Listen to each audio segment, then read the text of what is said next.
که جزئیات اعلان بسهای معلمین و بسهای پنجم و ششم اداری 20 ولایت کشور را مختصراً حضور شما قرائت و ارائه می‌نماییم.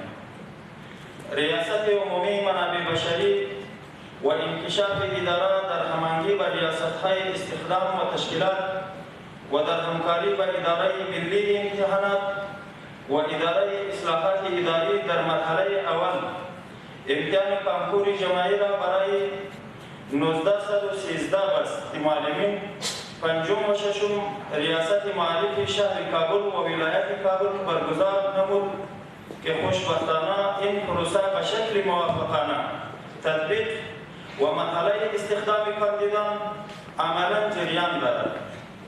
متعاقباً این ریاست در سطح 8 ولایت هرات، غور، بادغیس، فرا، ننگرهار حدود 7200 بسهای معلمین و بسهای پنجم و ششم اداری در 20 ولایت کشور ارزگان، بامیان، بغلان، فروان، پکتیا، پنجشیر، جوزجان، خوست، دایکنډي، زابل، سرپل، غزنی، فاریاب، کندوز، کندهار، لوګر، نیمروز، هلمند، میدان وردک، بلخ به رقابت آزاد گذاشته می شود که از این میان 2083 بس برای طبقه کناس و 5107 بس برای طبقه ذکور در نظر گرفته شده است.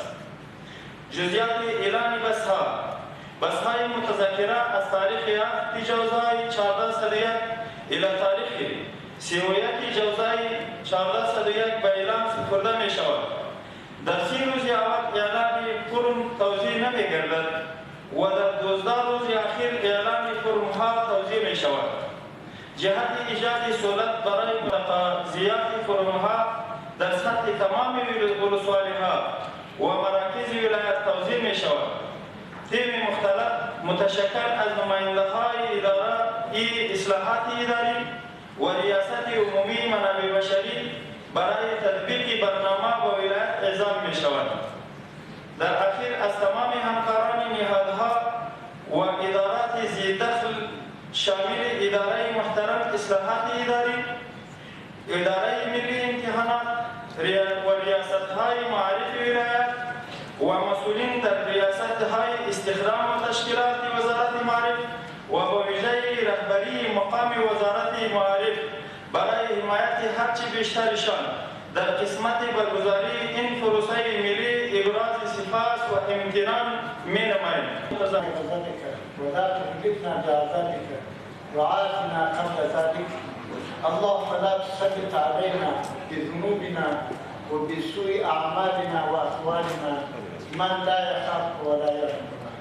اللهم انا نسالك فعل الخيرات وترك المنكرات وحب المساكين وان تغفر لنا وترحمنا واذا اردت فتنه في القوم فتوفنا اليك غير المسلمين وفوض امورنا الى الله ان الله بصير.